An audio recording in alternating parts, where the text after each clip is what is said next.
All right, welcome back to the next session. We're talking about our animation being previewed in the application called DJV.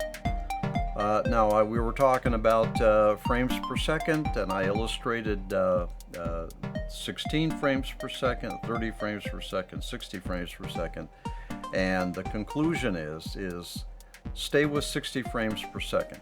Don't even think about anything less. Certainly don't design for anything less. All right, now what else can we do with this bad boy? Now, the thing I love about this DJ animation viewer, previewer, is that I can actually scrub through and look at each of my frames. So if I just, let me get to the beginning here.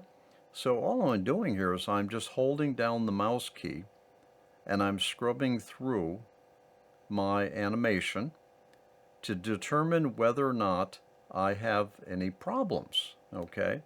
Now in this case, what I'm looking for is lighting problems. I'm coloring as well. And I'm also looking for things like the level. I'll be looking for whether or not I have any clipping, that is, I'm running into the fractal. Okay. Now in the Mandelbulb 3D software, you want to run through the fractal, it'll let you. There's no collision detection. It'll let you go right through that fractal and won't even tell you. So I'm looking for clipping or running into the fractal. All right. I'm looking for any sudden movements or glitches.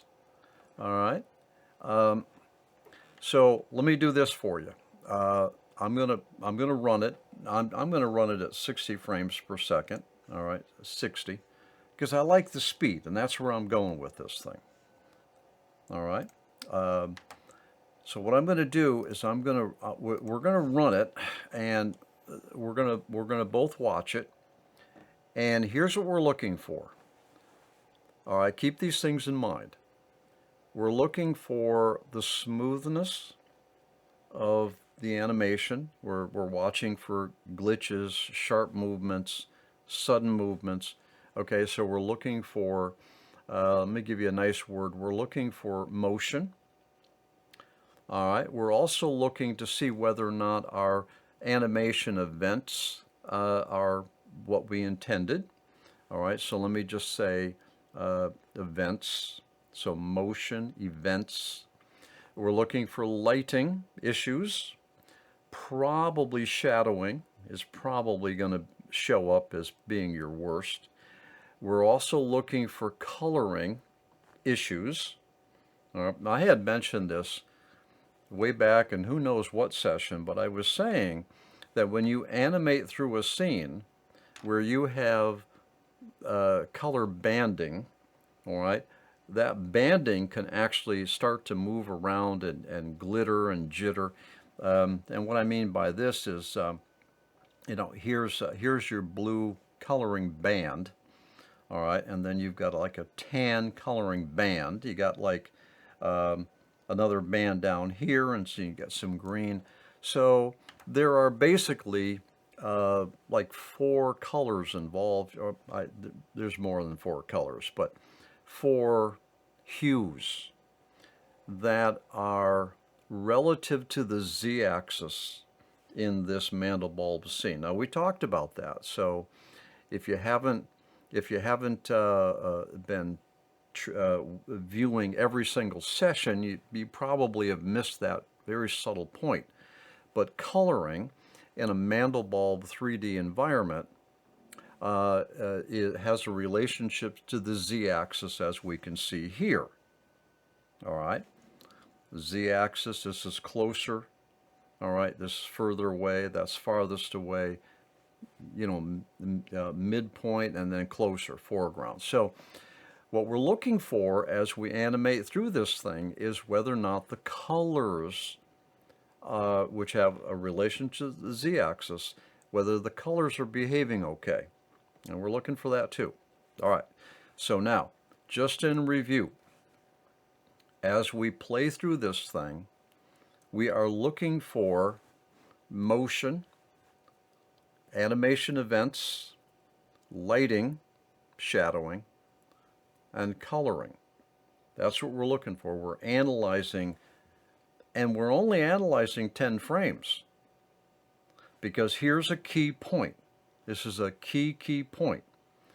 If you get those first dozen frames, if you get everything right there, then you can move on and animate through your scene in confidence. It really is critically important that you animate a short animation and you get that right and you tweak that in before you start creating lots of frames. If I get this right, if I lay this in right, I'll have confidence to be able to navigate through this entire scene 100 keyframes if I want, 100,000 frames if I want.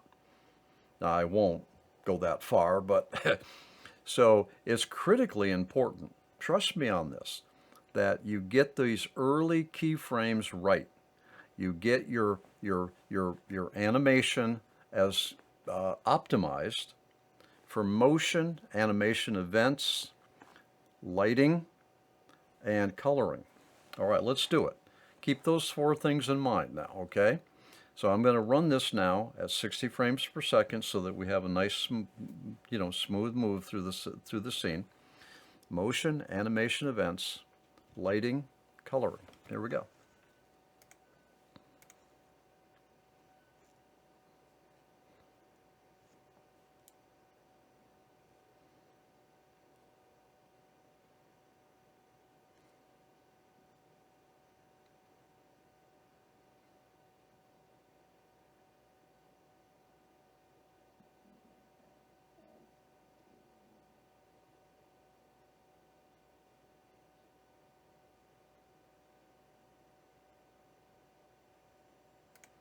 All right, very good.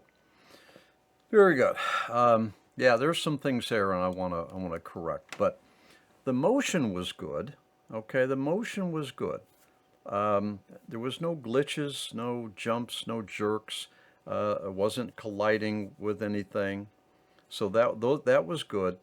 The animation events were pretty good, okay, nice and smooth, and we did that banking right turn and then leveled out again. That was good. Lighting, shadowing, I didn't really care for it. There was a lot of shadows that were flipping by. We'll run it again. I'll show you. Okay, a lot of shadows that were flipping by. There was too much shadow movement, basically. Coloring wasn't too bad. The colors which have a relationship to the z-axis seem to be pretty consistent, and I am moving through the scene on the z-axis, and the colors were holding up pretty good.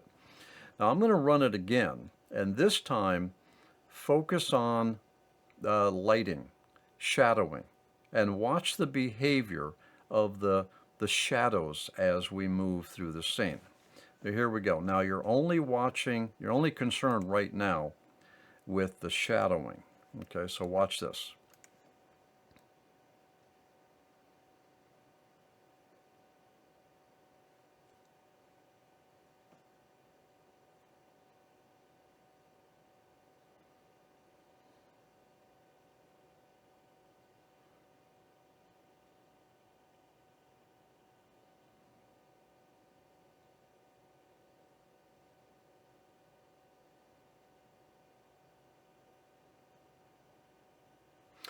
Okay, not too bad, not too bad. Seems to me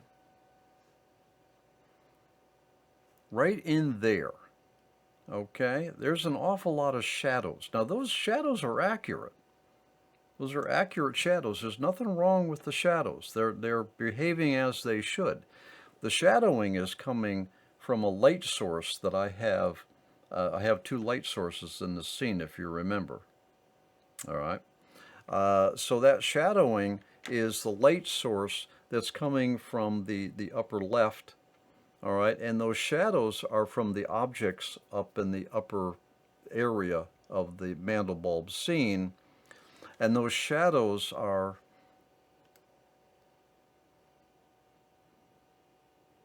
okay, they're moving across the lower portion of my scene. I could live with that. I could live with that. It's realistic looking. All right. It does tend to add some movement, some interesting behavior. That's fairly interesting behavior. But again, what I'm doing is I'm looking at my scene with 10 keyframes of 1800 subframes, and I'm analyzing this early on, because if I'm going to fix anything, this is the time to do it. And I do have some control over fixing these without going back and redoing my keyframes. All right. Now there's something else here that I saw that I don't like in this scene. In the next session, we're going to talk about that. I'll see you there.